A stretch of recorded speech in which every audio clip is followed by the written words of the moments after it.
আসলে কি বিয়ের প্রস্তাবটা কি আপনি দিয়েছিলেন না ওনাদের কাছ থেকে আসছে? না, বিয়ের প্রস্তাবটা ওদের কাছ থেকে আসছে। কিভাবে সেটা? আমি সেটা ওনার মা দিয়েছে আমার ছেলের কাছে।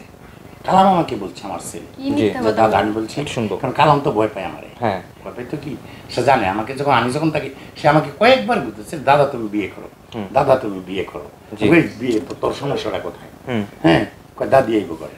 তো যখন এটা বলছে আমার শাশুড়ি, তখন ওনাকে মনে করেন আমি ওরা জিজ্ঞাসা করছিলাম তুই সিদ্ধান্তটা কি নিলা? তখন সে বলছিল যে 10 লক্ষ টাকা দিলে আমি সিদ্ধান্তটা চেঞ্জ করবো, আমি বিয়ে করবো আপনাকে। আপনার তো খাওয়া দাওয়ার মতো কোনো লোক নেই, তাই তো? আপনার তো একাই। বলছিলাম এটাও জানে যে আমার যে বাড়িতে একটা গন্ডগোল, আমার ভাগিনী আমার সাথে টাকা নিয়ে বেইমানি করছে, এটাও তারা জানে। কারণ সব কিছুই আমার জানে, যেহেতু এখানে চলে আসছে।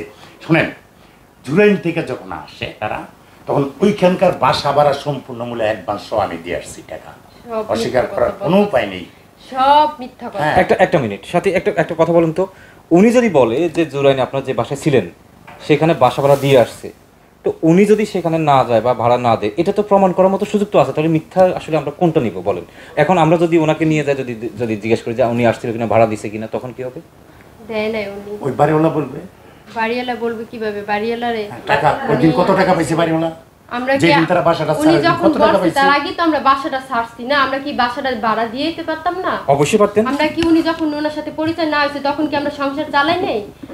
আমি যে জায়গায় কাজ করছি আপনাদের হয়তো নিয়েও যেতে পারবো, যে আমি কষ্ট করে খাইছি, আমার সব কিছুই আছে, ঠিক আছে? আমি কোথায় কাজ করছি, কি করছি, যে কষ্টের কাজ করছি, এই জন্য ভাবছি যে এই মানে 8-9 হাজার টাকা বেতন পাই, এদিতে তো হয় না। এই জন্য আমি আপনার এই বিদেশ যাওয়ার জন্য আমি চিন্তা ভাবনা করছি। সাথী, আপনি উনি বলো নাই, আপনি আমাদেরকে ছোট্ট একটু ক্লিয়ার করুন তো, বিয়ের প্রস্তাবটা আসলো, তারপরে বিয়েটা হওয়া পর্যন্ত কিভাবে হলো? উনি তারপরে মানে এরকম প্রস্তাব দিল ওনার একজন লোকের মারফতে, হ্যাঁ, তারপর উনি বলছে যে অন্য লোকের কথা, যে ওই মানে ছেলেটা পরে আমার ছাদে নিয়ে বললো, তারপর আমি কানলাম যে ছাদের ভিতরে যে উনি বলছিল তো আমি ওনার ছোট বোনের মতো, বিয়ার প্রস্তাব দেয় কিভাবে, এ কথা বলার পরে আমি মানে শূন্য কান্দাকাটি করে আমি চলে আসছি নিচে। আসার পরে উনি বলতেছে কি, ওগুলো তো আমি দুষ্টামি করছিলাম না, এগুলো এরকম কিছু না, দেখলাম তুমি কি বলো। এর মধ্যে কদিন পরে, হ্যাঁ এটার পরে কদিন পরে বলতেছে কি যে আমার ঘরে আসো। উনি মানে ওনার ঘরে গেছি, উনি আমার গায়ে হাত দিচ্ছে, হ্যাঁ। পরে আমি কি আপনি এরকম করতেছেন কি, আপনি তো বললেন ছিলেন আমি আপনার ছোট বোনের মতো, তো এরকম আচরণ করতেছেন কি লেগে, হ্যাঁ। এ কথা বলার পরে মানে কি বলবো, ওই যে আমার এটা আর বলার মতো না, যেরকম করছে বিয়ের আগে, হ্যাঁ। তারপর বলতেছে যে যদি আমার বিয়ে করো টাকা পয়সা বাড়ি গাড়ি সব কিছু পাইবা, হ্যাঁ। তারপর কুমিল্লায় 5 তলা বাড়ি, ওটা তোমার নামে কইরা দিমু, তারপর 10 লাখ টাকা দিমু, তারপর হচ্ছে যে কি ওই যে ঢাকায় জায়গা কিনছে, ওই জায়গা আমার নামে কইরা দিব। তারপর ওর বাইকনারে নাকি ওই যে 2টা ট্রাক কিনা দিছে, যে ইটা বালি টানে না দেশ গ্রামে, ওই গাড়ি কিনা দিছে। তারপরে সরকারের থেকে এলো 5 লাখ করে মাসে মাসে টাকা পায়, আবার এক লগে 60 লাখ টাকা পাইছে, যে 60 লাখ টাকা পাইছে এগুলো বলছে, হ্যাঁ। পরে আমি বলছি তাই আপনি এখন আমার 10 লাখ টাকা সই নিলেন, তাই আমার টাকা দেন নাকি লিগা? কয় টাকাটা খালি আটকে গেছে, হ্যাঁ। একটা মিনিট সাথী, একটা পুরুষ বিয়ে করার জন্য সে তার ওয়াইফকে বা নারীকে বিভিন্ন কথা বলে, এটা অস্বীকার করার কিছু নেই, বলতেই পারে। কিন্তু হঠাৎ করে আপনি, ও তো বলতেছিল যে এগুলো আছে, এগুলো দিবে, তার মধ্যে 10 লক্ষ টাকার মানে আপনি সাইন করলেন, এটা কোথা থেকে ঢুকে গেল? আপনি সাইনটা কেন করলেন, বা সে সাইন নিলই বা কেন? এটা বলছে উনি কোর্ট কাবিন হবে, এই কথা বললে আমাদের এটা সই নিছে, হ্যাঁ। মানে আপনাদের বিয়ের কাবিন হবে 10 লাখ টাকা? না 5 লাখ টাকা হবে, হ্যাঁ। কোর্ট কাবিন, একটা তো কাজীর অফিস আর একটা হলো কোর্ট কাবিন হবে। এই কথা বললে বলতাছে যে এটা সই করো, এটা হলো আমাদের বিয়েটা মানে শুক্রবার না বৃহস্পতিবার হয়েছে, তো ওই সরকারি মানে বন্ধ থাকে না 2 দিন, বলছে এটা রবিবার আমি করে নিয়ে তারপরে আমি এটা লেখায় আনবো। তারপরে যে মানে যেটার মধ্যে সই নিচ্ছে ওনার যে লোক বাবুল, ওই লোকেরও সই নিচ্ছে। তারপর আমার মানে আপন কেউ না, খালি একটা ভাই আছে আমার বড় ভাই, আর 2 জন হলো আমরা পাশাপাশি আর কি ভাড়া থাকতাম, ওইভাবে চিনি, হ্যাঁ। তারপরে সবার কাছ থেকে সই নিচ্ছে, নিয়ে আবার কি করছে মানে ওই যে হাতে আছে না এই জায়গায় কলম দিয়ে আঁকায়, তারপর টিপ সই নিচ্ছে। ওইখানে যে টিপ সই নিয়ে যেটা নিছে, ওইখানে কি কোনো কিছু লেখা ছিল না? না, যে কলম দিয়ে এমনি নিচ্ছে, নিয়ে পরে জায়গায় এমনি সাদা কাগজে।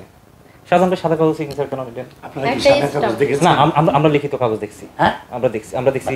হ্যাঁ, আচ্ছা একটা কথা আমাকে ও যা বলছে আমি চুপ রেছি না, একটু এইদিকে তাকিয়ে বলেন, দর্শকদের সাথে যা বলতেছে আমি চুপ, তাই তো? এখন আমার কিছু কথা শুনেন, বলেন। আচ্ছা, ও বলতেছে আমি ওকে বোন বলছি, এটা বলছি, সেটা বলছি, মানে ওর ওই পুরান গান, গানটা কিন্তু পুরান, নতুন কিছু না। বানাবো না আমি। কারণ আর ও বিয়ে করছে এবং সে 10 লক্ষ টাকার কথা বলছে এবং আমি সে 10 লক্ষ টাকা দিয়েছি এবং সে যে স্ট্যাম্পটা আমি করেছি এই স্ট্যাম্পটার ভিতরে তাদেরই সাক্ষী ছিল সব, আমার কোনো সাক্ষী এখানে ছিল না। বাবুল কার লোক? বাবুল তো আপনার লোক। বাবুল আমার লোক না। যদি বাবুল যদি ওনার না মানে আচ্ছা, যদি এক ওনার লোক নম্বর, না হতো, আমি এখানে একটা কথা বলতে চাই। তোমার কথাটা শেষ করো। বলুক আপনি বলেন। বাবুল যদি আমার লোক হবে তাহলে বাবুলকে আমি আসামি করলাম কেন? এটা তো আপনার 6 নাটক, জন আসামি। সাজানো। আচ্ছা, সাজানো করছি, কোর্ট প্রমাণ করবে। এইখানে যে সাক্ষী 1 নাম্বার, বুঝতে পারছেন? প্রথম মানে এই মামলাটা যখন আমি করলাম, কথা আপনি বুঝেন, 1 নাম্বার আসামি ফাতেমা, সাক্ষী একটা ফাতেমা, 2 নম্বর আসামি আমার শাশুড়ি, ওকে, হ্যাঁ, 3 নম্বর আসামি, 4 নম্বর, 5 নম্বর, 6 নম্বর ওর আপন চাস্তো ভাই, বুঝেন? ওই দিন যদি ওরা নাই জানে যে বিয়ে করব না, তাহলে ওই দিন এতটি লোক আমার বাসায় কিভাবে আসলো?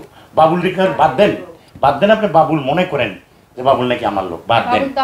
দিন ইসলাম তার মামা বলতেছে, 1 মিনিট, একজন লোক কিন্তু এখান থেকে বাদ দিলাম, ওর একটা ছোট ভাই আছে মাইম, দিন ইসলাম, আপনি কথা বুঝেন, দিন ইসলাম, রাসেল, তারপরে ওর একটা আন্টি, ওর মার বান্ধবীর আন্টি।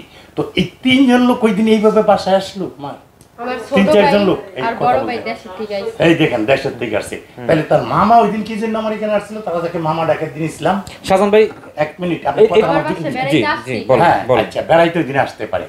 তারপরে দেখেন আসলো দিন ইসলাম, বেড়াইতে আসলো, ওর আন্টি কি জন্য আসলো দিনের বেলা সন্ধ্যার সময়? ওর আন্টি যেটা একসাথে ভাড়া থাকতো, হ্যাঁ, ওই আন্টি কি জন্য আসলো?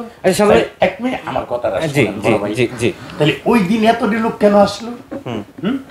আচ্ছা, ওই দিন কেন এতটি লোক আসলো? বাবুল কেন আসলো? একই, বাবুল তো তোমাদের লোক। বাবুল আমার লোক না। যদি বাবুল আমার লোক হইতো, হ্যাঁ, এখন যে কোডে এই নইনে যাই, হ্যাঁ, তাহলে তো ওনারা আমি ফোন দিতাম, অবশ্য আমার মানে নাম্বার থাকতো না, ওনারা আমি ফোন দিয়ে জানাইতাম না।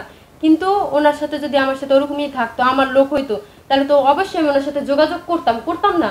ওনারা তো আমি চিনিই না, তা আপনি ওনারা কিভাবে বললেন যে উনি আমার? আচ্ছা সাথী, এই যে উনি একটা কথা বলছে, বাবুল ধরেন যে ওনারই লোক, তাহলে ওই দিন ওই সময় যেদিন আপনার সাথে বিয়ে হবে বা বিয়ে হচ্ছে, সেদিন আপনাদের পরিবারের এতগুলো লোক ওই বাসায় কেন আসলো? ওই বাসায় আমার ভাই, আমার ছোট ভাইরে, মানে বড় ভাই ছোট ভাইরে ঢাকায় নিয়ে এসছে। আর আমার ওই আন্টি যে, উনি আবার ওনার মেয়ের বাসা, ওই জায়গাটার নাম জানি কি, মানে ওদিকে থাকে আর কি, ওই জায়গা থেকে কোনা, ওই জায়গার থেকে আসছে। তো আমার আম্মু বাসায় ছিল না, পরে ফোন দিছে, আমি আইতে গেছি যে আসেন বাসায়।